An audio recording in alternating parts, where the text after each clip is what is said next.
Bismillah ar-Rahman ar-Rahim. Assalamu alaikum. Welcome to Perspective, and today's show is going to be slightly different from the norm.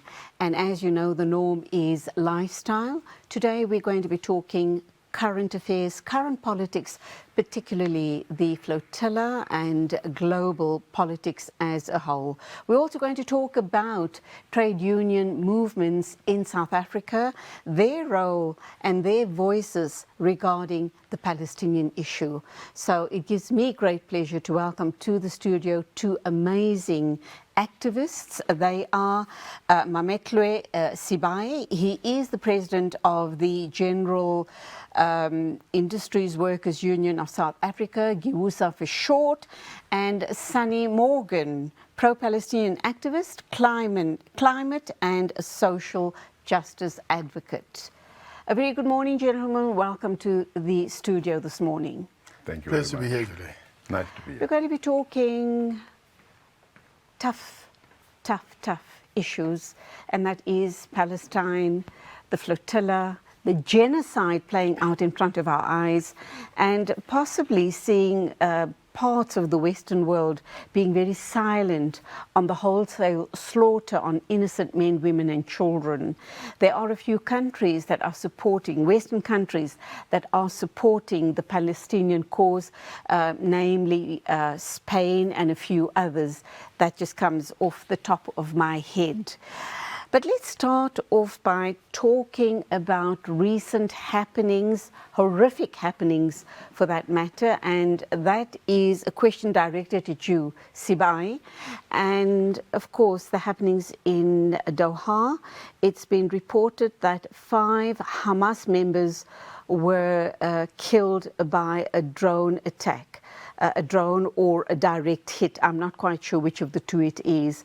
So your thoughts, firstly, on the attack, secondly, being a supposed neutral country, and number 3, what in fact are the facts regarding the 5 people that were killed? Were they or were they not Hamas members? And how do we, supporters of Palestine, react to this atrocity, this latest atrocity? So, firstly, the details are still not very clear. From what we could see, Hamas leadership says their leaders have not been hit. Others are saying they have been, but it doesn't matter. The fact of the matter is we strongly condemn this attack. And I think we must understand what is it about, right? In addition to all the atrocities which we're going to speak about, against the Palestinian people, the genocide in Gaza and all of that, this is a sabotage of diplomatic effort to find peace and ceasefire at the time when the whole population of Gaza is facing starvation, a new or renewed onslaught that amount to ethnic cleansing, and of course an escalation in a genocide. The people that we're meeting, everybody agrees, these are negotiators with Israel, and they are being attacked in a country that has been used by both parties as a neutral ground for the purpose of mediation negotiations. So what this actually indicates is that you are dealing with a rogue genocidal state that is hell-bent on not finding peace, not finding ceasefire, and sabotaging every effort to that end. Welcome, Sunny Morgan. You've been an activist for a long time, most of your life. You were born and raised in Lenasia. Tell us a little bit about yourself, and why do you believe that the Palestinian cause needs to be supported to the hilt? Yes, I've been an activist most of my life. I was involved in the 1980s in student politics. For me, my personal outlook on life is that individuals, citizens, have a responsibility to act to make their community, the country and the world a better place. So activism is literally part of my DNA, and we also grew up in a community where the community was actively involved with helping each other. So it comes from the home, it comes from the community. And if I want to talk about the activism today, I don't see a more purposeful, more immediate, more urgent need to apply activism to. And activism is lots of different things for lots of different people, but at its essence, it's stepping out of your comfort zone to do something for someone else, or for a problem, or to solve a problem. I think that the Palestinian issue, across its board for the last few decades, is the apex issue of our time. Since October 2023, it has become the most important social, humanitarian, political, cultural issue on the planet, in my view. And I think applying pressure from all sorts, because there's obviously going to be diplomatic pressure, international relations, geopolitical issues, but and we're far distant away from Gaza and from Palestine, 10,000 kilometers or 8,000 kilometers away. But what can we do in the small space here in South Africa? We can speak up because our voices are powerful. We can help to coordinate in whatever way to bring pressure to bear on this genocidal state of Israel that has no bounds. I want to just also tell the viewers that, and this was the people who were attacked in Doha were the negotiating team. And Doha, Qatar is a independent, sovereign nation. Israel is attacking 5 or 6 different countries as we speak. If you talk of Libya, Syria, now Qatar, Palestine, Lebanon, Yemen took out an entire leadership. And they proudly speak about it. It's no longer a discrete thing. It's no longer black ops. It's just public knowledge, and they brag about it. So as an activist, we have a duty to speak out, and whoever's listening considers them an activist, or just consider them a human being and interested enough in things around them and not being selfish about only thinking about themselves, then they need to speak up. Sebei, you are president of GIWUSA. Your thoughts on the current global situation, very especially Palestine, and the rest of the Western world being totally silent on the genocide. There are certain countries in the West who are condemning the term genocide. In fact, there was a recent report filed by the UK government suggesting that what's happening in Palestine is not a genocide. So please, if it's not a genocide, then what is it? Your thoughts? You too come from a very strong activism background. Before you respond to my question, tell us a little bit about yourself and then your role in GIWUSA and why it's important for trade unions to be active in South Africa and internationally. I mean, I was born at the time when the heroes were being born in this country, because at the time, like the Palestinians, my village was under military occupation. So from a very early age on, I remember a number of things. One of the issues was at the age of about 4 or 5, a soldier almost shot me because he was mistaking me for somebody who was running away from the soldiers. I mean, we've been, just throwing stones at everything that was state-owned. And there was this thing that, no, well, if you attack telephone poles, they report to the authorities. So when the soldiers moved in, because the activists at the time had banned the cooperative, which was a state-owned thing and so on, they were just looking for all these young people of school-going age. I was at my house, and, when I saw them, I thought, oh, that telephone line that I was hitting with a stone reported. Then I started running. This soldier came, thinking maybe I was one of these people that they are looking for. I could see, it's also turned red because he almost shot me. That, I remember, left quite an impression for me as a young person. But also the very presence of white soldiers in the village. From when I was about 5, 6 or so to, just before elections, men discussions were constantly about apartheid, about what the soldiers, the repression that they represent and so on. So it was in that context.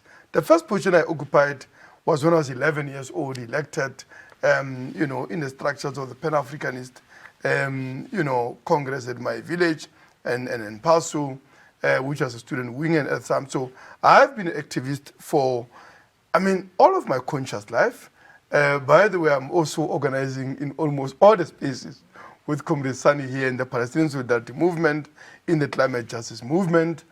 And for me, Palestine is the single most explosive issue in the world, politically today. And let's be clear, when you look at the numbers of people that have been killed, probably a DRC and Sudan will be worse. But you see, with Palestine, it concentrates all the problems of imperialism today, right? In a way that no any other conflict does. And because what are you dealing with here? You are dealing with basically what effectively is a settler colonial, state that is a mainstay of Western imperialism and their hegemony in a single most important region, the Middle East, with the oil. Absolutely. Let me stop you there. Hold that thought, please. We're going for a break. When we come back, you need to pick up and continue to respond to the questions I've put to you. And I think I've put 3 questions to you just now. My guests are Mametlwe Sebei, president of GIWUSA, and Sunny Morgan, an activist, a Palestinian activist, and also a climate and social justice advocate. All of that and more coming up in the show right after the break. Thank you for joining us. We have 2 amazing gents in the studio with us. It is obviously President of GIWUSA, Mametlwe Sebei, and Sunny Morgan, a Palestinian activist and, of course, a climate and social justice activist as well. We're uncovering recent events in Palestine, so please do stay with us. Before you continue responding to me, I've given you quite a number of questions there. You suggested that Palestine is the second most explosive. The single most. Single, there you go. Please do continue. Because it concentrates all the contradictions, of global capitalism and world imperialism today. Because it is about an assertion of control of this, almost important, the most important region, where I think majority of the world oil that remains the dominant fuel, despite the evidence of climate destruction and destructions of, of the environment, of the livelihoods of all the people. It remains the main fuel that obviously fuel,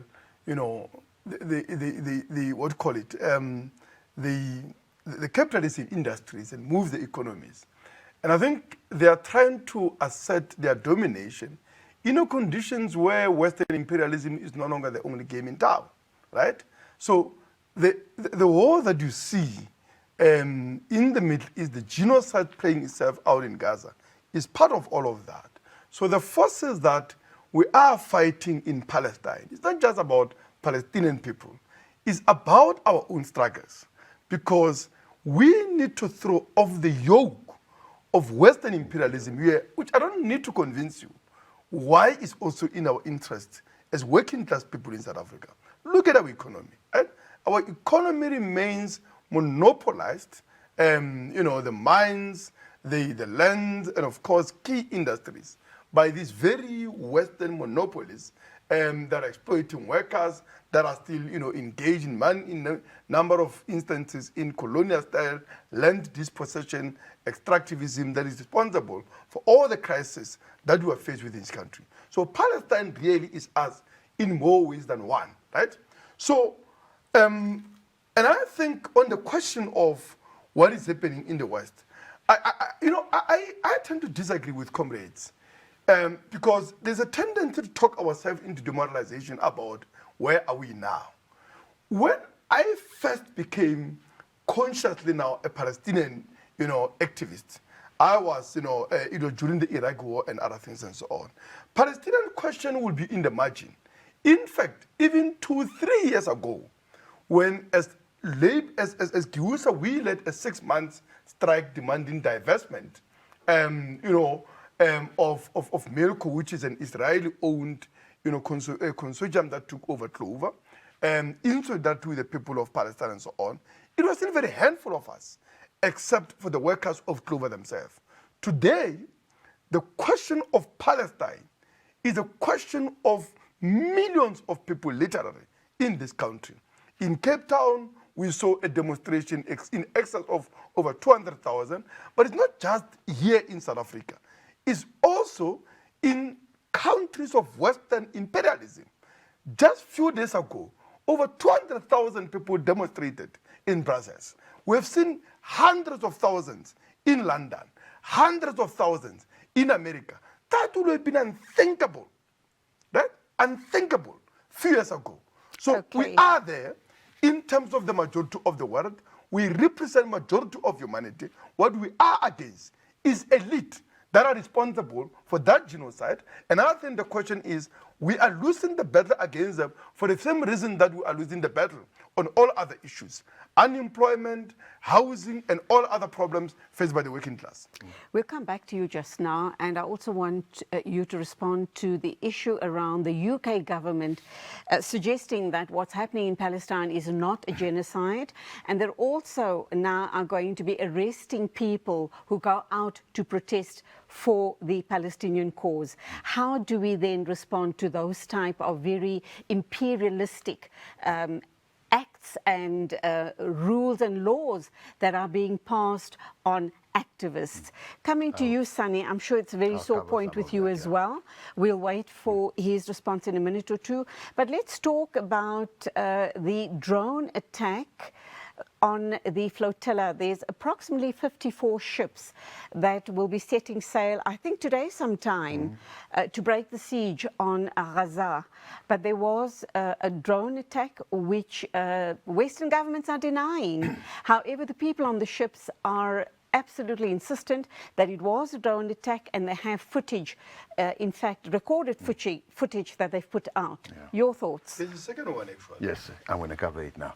Yeah, so two things. I want to say that irrespective of what governments say about whether are debating whether this is a genocide or not, it's conclusively a genocide. Israelis' own genocide scholars have confirmed it's a genocide. All leading institutes that deal with humanitarianism and human rights or legal interpretations, it's unequivocal that it's a genocide. We don't, obviously, Israel will deny it's a genocide, the US will deny it's a genocide because they're all complicit. So language is important. It's a genocide. It was a genocide from the time it started, but it's now conclusive and emphatically so that it's a genocide. So I want to emphasize that the language needs to be correct. So the issue of the drone attack. So of course, Israel and its allies will always say the same thing. No, it was an accident on the ship. Something exploded. Because they try to tell us what we are seeing with our eyes. With our own eyes is not what we're seeing. So and they think that their lies will be so strong and so convincing and so powerful that we will not believe what we can see with our own eyes. So there is very credible footage, not just from one camera, but from different cameras. So basically, a drone hovered over the boat called the Family. Some confusion because of the name. People thought initially it was just somebody's boat belonging to a certain family, but obviously it's called the Familia. So it's a boat that was part of the flotilla. It was off the coast of Tunisia. And a drone hovered over and dropped a parcel. So he dropped an incendiary device on an explosive device onto the boat. 6 of the flotilla delegates were on the boat at the time. 2 of them sleeping quite close to where the explosion took place on the deck. There's no confusion about what it was. It was a drone attack. Dropping an incendiary device. You know, Israel has such sophisticated technology that they even have self-destructing drones. And of course, overnight, the global media team put out another notice this morning as we woke up. Another boat called the Alma was attacked in a similar fashion. Again, it is this disregard for international waters, for sovereign rights of countries. The Madeleine, a previous boat or part of the flotilla, was attacked off the coast of Malta in international waters. Israel continues to demonstrate its complete disrespect and disregard for international law and norms that civilized countries will adhere to. And it again is an act of war to attack a vessel in open waters or in the borders, confined borders, sovereign borders of another nation. And this is Israel's modus operandi, total disregard for international law. Do we know if the boats, if the flotilla has set sail, because the date given was Wednesday morning? Yes. So, regarding the two drone attacks, do you think that will have pushed them back a day or two, no. or are they going ahead regardless? Yeah, the latest information. So we in South Africa we have a coordinating team, obviously looking after our delegates. So we're in constant contact. And we have a role to play in the organizing. And bearing that in mind, we then have access to information from the international team as well. So officially, a statement was put out. The flotilla leaves at 2 p.m. Tunis time today. Okay, Sebei, let's talk about the issue of Israel having put out a statement, a media statement, threatening that they are going to be arresting all of the people on the flotilla, the 54 boats, which obviously equates to over hundreds of people. They're going to be arrested under Israel's Terrorism Act, and they'll be treated as such. And that is, they're going to be treated as terrorists. But I will wait for your response after the break. My guests are the president of GIWUSA, and that, of course, is Mametlwe Sebei, and Sunny Morgan, pro-Palestinian activist, climate and social justice advocate. We're going to be talking or continuing this discussion regarding the flotilla and the genocide in Palestine. Welcome back, and we continue our discussion with Sebei and Sunny Morgan. We're talking about the genocide and the flotilla and what we can expect in the coming days. Sebei, the issue around apartheid Israel, talking about the flotilla, the people on the flotilla going to be arrested under apartheid Israel's Terrorism Act, and that could be pretty dire. How do you feel about that, and what's your response to such an outrageous statement by apartheid Israel? Now, I mean, there are two ways I'm going to respond. Firstly, as a lawyer and somebody who lectures law at university, I can tell you there's no basis for that in law. When all what these very heroic, activists who have decided to basically, go through or break the siege, a very medieval, brutal and bloody siege to impose starvation on the entire population of Gaza, something that is clearly against the international law, because you cannot, even in the state of war, right? And this is not war, this is just simply a genocide, as Comrade, I think, Sani has correctly characterized it. But even the state of war, you can't engage in a collective, punishment of the entire population. So this is just unacceptable. But also, this is a civilian, an armed civilian, and all what they're having as a weapon is basically food, medication, and other life-saving supplies to basically provide to the people who have been starved and who are denied the basics which in law they're entitled to. So if Israel is still if there's any pretense of the law, I can't see anyhow court will, entertain that. But that's law now. But they're a law unto themselves. Yeah. Exactly. Yeah. So politically, that state has become something else, right? And it has always been, as I think we've characterized it, an apartheid state. And I'm saying that as somebody who comrades would know, I'm actually very careful with words and so on. In actual fact, I contested the term apartheid because I've always believed that is a very dangerous state, because apartheid that we had here never actually entailed in its very logic an ethnic cleansing in a way that Israel entailed. Apartheid here always rested on exploitation of the black working class. They always needed the black working class. That was always about displacement, about ethnic cleansing, and I argued at the time that actually what is lost in the logic of the Israeli state was a genocide. I argued that long before this genocide. I think Comrade Sunny would recall those kind of debates and so on. And again, even on the question of genocide, when it started, I mean, the first few 2-3 weeks, I was like, it's a bloody military clampdown that is going to cost life. You know, we could have debated whether it was genocide and so on and so on. But I think into the third week, everything was very clear where the Israelis are going on that. So we are dealing with genocide, and anybody who wants to argue otherwise, I can't understand on what basis. Because the entire establishment, from your ministers in cabinet, including those that are sitting in the war cabinet that is actually directing the genocidal campaign and so on, to parliamentarians, to military, personnel, both at high level, but also just ordinary soldiers themselves. It is absolutely clear that they are engaging not only in industrial scale massacres of the Palestinians, but also destruction of every condition that can support a continuation of civilian life. Bombardment of schools, of homes, of hospitals, of roads, of anything that will make life possible there can't be interpreted otherwise. So I think, and I think this is a point that I wanted to come to, Julia, which I think is very important. The conduct of the Western government, right?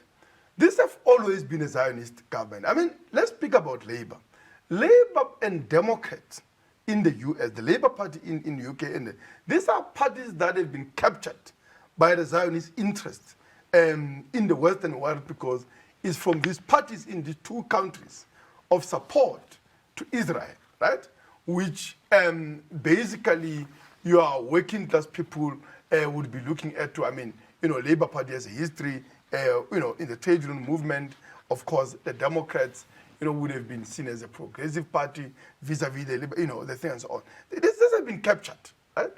And the point that I want to make, the very fact that even they are beginning to shift in their positions is not thanks to their leadership, who will be showering Israeli regime with, all the support that they need in carrying out this genocide, right? Obviously, they are complicating also the collapse of what you call the labor and the liberal Zionism, and the fact that the entire, Zionist establishment had just become extremely right-wing and genocidal, right? But also, I think we've got to be absolutely clear. The overwhelming majority of the British working class, as of course increasingly in the US as well, and the vast part of the Western world, and the majority of humanity are on the side of the Palestinian people. The question for me, and the question for us all, how do we take these elites that are responsible for this monstrous system that is responsible for the genocide in Gaza, but also for wars in other parts of the world, the poverty, the misery, the unemployment, the climate catastrophe that we are facing. And that includes the elite in this country. The ANC are barking with the hounds and running with the air. You cannot have a situation wherein this very party that can, I need to interrupt you and to tell you, I need to invite you back onto this show to talk about local politics, because that's a discussion on its own. But let's talk with you, Sunny. Do you believe that the current flotilla will be able to break the siege? And how important an act would that be? I did a calculation the other day to write an article. There are 12,000 military boats that the Global North has. So Navy, support, attack, all 12,000. And yet we have to rely on 54 small fishing vessels and boats to do what the international order can't do. So it's not just a symbolic move. It's the most courageous thing that epitomizes the courage of humanity. So Sebei is 100% correct. There are tens of millions of people behind the Palestinians. 500,000 in Australia, 700,000 here, 300,000, all across the world. It's states that are against, that we must differentiate between the people, ordinary working class people around the world, and states. It's imperialist, Western imperialist elite states that support this genocidal state of Israel. But ordinary people 54 boats, about 600 people. History will write about these people that are taking our conscience. Because, Julie, you would be there if you could, Sebei. You'd be on a boat. I would be there. I'm suffering from serious FOMO that I'm not there. Because I want to be there. I want to be one of those that will break the siege. Symbolically, it's powerful. We have every hope that we will break through the siege. Because it will send a signal to the rest of the world. What we are waiting now is for these countries that are in support of Palestine to put up their hands and say, we're going to send an armada of ships to protect the civilian initiative. This is our moral duty as individuals, as humanitarians, but just as people of compassion. How can we see, can you see another picture of a child who's had its brain blown out through the back of its head? We can't do that, right? It breaks our heart every single day. So this is the height of our compassion. We must break through. The Israelis are fearful of this 600 people. That's why they drone it every night. And we can expect, Julie, more aggressive actions. Whether they're going to arrest them, detain them, or blow them out of the water, this is a reality. Like they did with the Marmara. Absolutely. That right? was 2010? Yeah, in 2010. Right? They killed everybody. You know, they killed a lot of people. Nothing stops this. And that was a less dangerous government than the one today. Ben-Gvir and Smotrich, they are the worst of the worst. And they will press the button if they have to. And that is why this courage of these people who know that eventuality. We have a friend on the boat who said, she jokingly says, I wrote my will. Can you imagine? But that is a fact. When you join a flotilla, yes, you need to do that because the chances that you're going to be blown up are very, very high. Very real. So that's why the courage is so commendable. But we have every faith. And we haven't underestimated the risk. So we're in constant contact with DIRCO, with the ambassador in Tunisia, with the ambassador in Egypt, with international legal experts, with the support boat. We have every objective and every desire that it makes it through, because it will be a turning point. Before we go for the next break, can I just very quickly ask you, do you believe that there is just the slightest possibility that the current flotilla will be able to break the siege? We have every hope that it will. We have every hope that we will. What would it look like? What would it mean to the people of Gaza?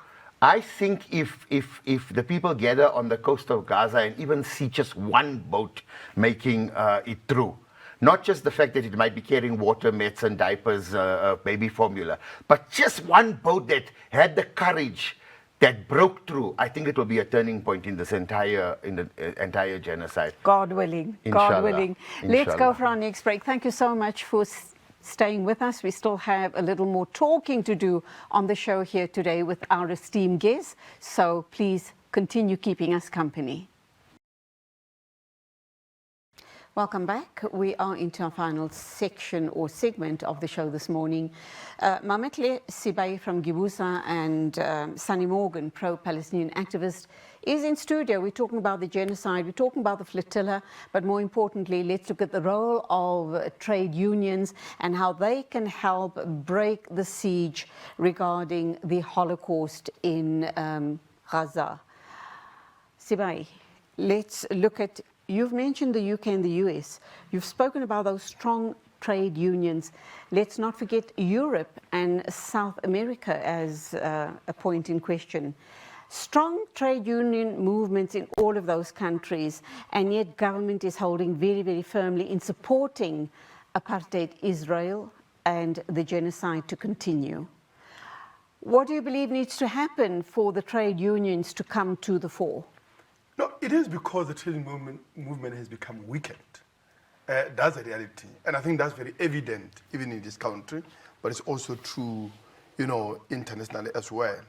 The challenge that was thrown by the Italian Docks Union to say, if this flotilla is intercepted, is harassed or attacked in any way, that Comrade Sani was dealing with, they would close Europe to Israel and so on. I think that to me is an important expression of a profound commitment to working class solidarity that is a very foundation of our movement. And I think is a challenge to all of us, not just to the Israeli establishment, it's a challenge to all of us. What are we doing?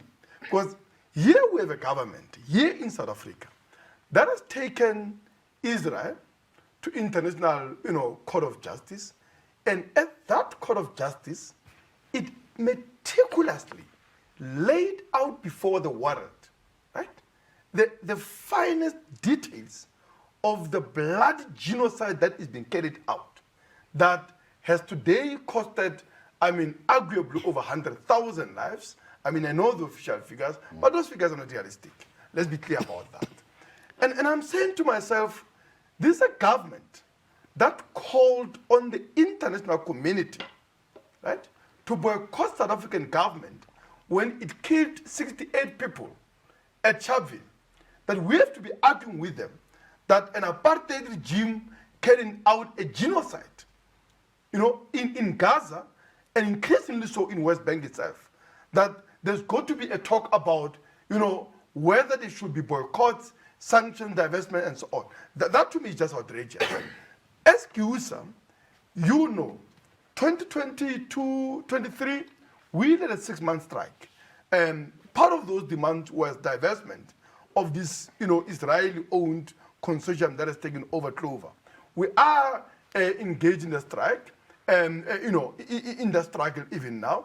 In actual fact, I'll be having discussions with some of the workers to say we need to do something in the light of this particular genocide. So there will be an action on the question of divestment of Milko there, because this is a company that operates on illegal Jewish settlements on the Palestinian lands that is linked with a right-wing, settler parties that are responsible. Ben Gvir and all these people and so on, that are responsible for this genocide and so on.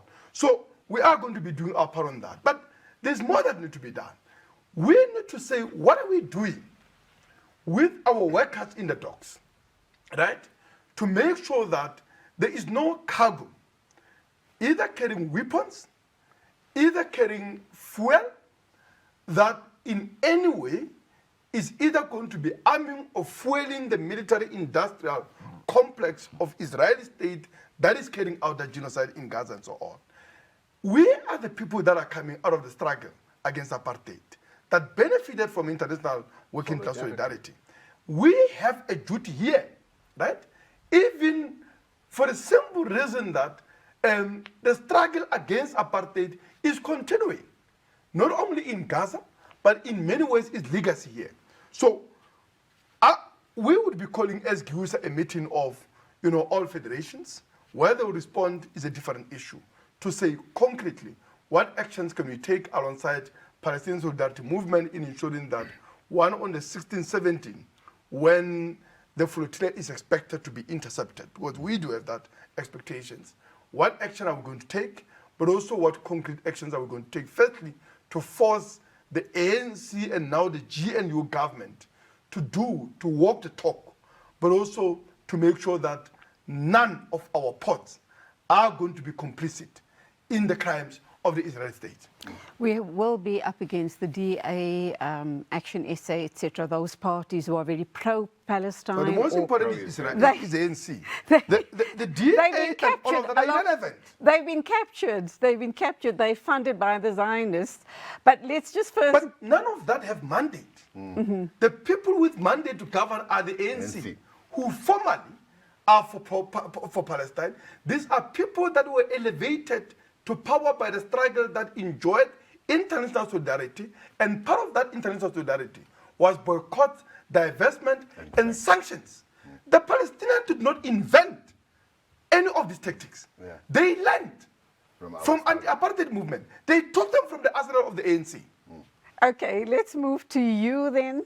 And so we're expecting, we hope not, but we are expecting the flotilla to be intercepted. What next? Let's, either way, whatever the outcome is, what next regarding flotillas, boycotts, continuous support for Palestine. Where to from here? Yeah. So this is a very vitally important question, Julie. So first of all, let's deal with the flotillas. If they stop this one or somehow intercept them, there'll be rolling mass action. We'll just organize another flotilla. There's flotillas being organized from Malaysia. There's an initiative called 1,000 Boats for Gaza. So this is just the groundwork. This is the first most ambitious one. But guess what? The next one will be 100, and the next one after that will be 500, and then the next one will be 1,000. So from a flotilla point of view, this is a strategy. We'll continue until we break through. That's the easy part. I mentioned the Marmara in 2010 where about 11 people were killed.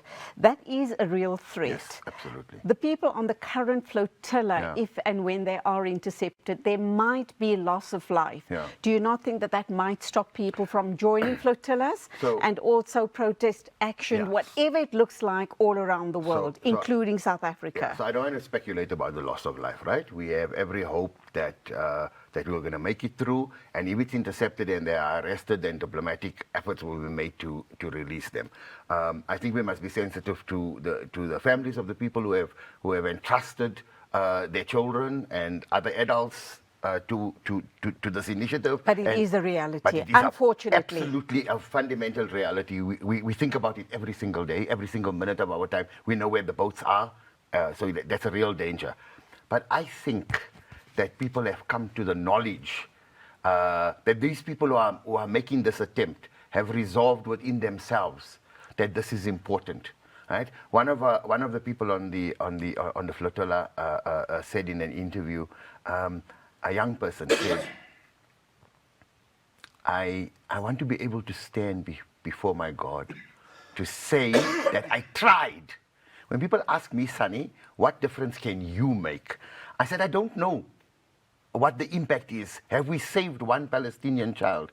But it mustn't stop us from trying. This is the earnest thing that we want to concentrate on. Because people have got to this point that they are prepared to trade their life for this genocide to end. How much more moral and high esteemed can we be in our spirit and our humanity that we are prepared to do that? So that's the one thing I want to talk about. But what next is an important question. I went to a talk with a visiting priest from Israeli, out of all people, but a Christian priest. And someone in the audience asked, well, what can we do? And he said, actually, that's the easiest question. The answer is just 3 letters, BDS. We haven't yet fully grasped. We can only stop this genocidal state of Israel dead in its tracks from worker unity, solidarity, and boycott, divestment, and sanctions. Even today, when people are talking about a unified military intervention from lots of countries, people like Professor Heide Edie are saying it's much easier to boycott this if international organizations, states, can sanction Israel, stop all diplomatic, cultural, any kind of relationship with that pariah state, they'll come to their knees. We'd like to think how we won our freedom in this country here, but one of the central ways was in 1985, the elites here reached out to the ANC in exile because nobody wanted to touch their goods overseas. The dock workers of Italy that are saying they will refuse to unpack any boats coming that has anything to do with Israel. It's no longer only military equipment. It's going to be, at once, it's going to reach a stage very quickly where even if it's just labeled Israeli, no one will want to touch it. That's what we have to aim for. Because in our struggle in the 80s, dock workers refused to carry the oranges off the ship. Universities in the United States who knew that their endowment funds were invested in South African companies or in the South African state or giving the South African loans refused to do that. So the real weapon that we haven't wielded effectively is BDS. There you go. And with 1 minute, or rather half a minute to wrap up, your final words, Sebei. And the issue, even beyond that, I mean, just to build on the point that Comrade San is raising, what do you do as an individual? I think people should not underestimate the impacts of our demonstration. Let's be clear about it. There is no military power that stop the Israeli regime from effectively eliminating all the Palestinians is a solid opposition of the worldwide working class. Yes. That is the only thing that stands between them and their genocidal intention to annihilate the whole of Palestine. So every protest, every act of solidarity does matter, and it does save lives. Long live the unions. Final word from you, Sunny. Free Palestine.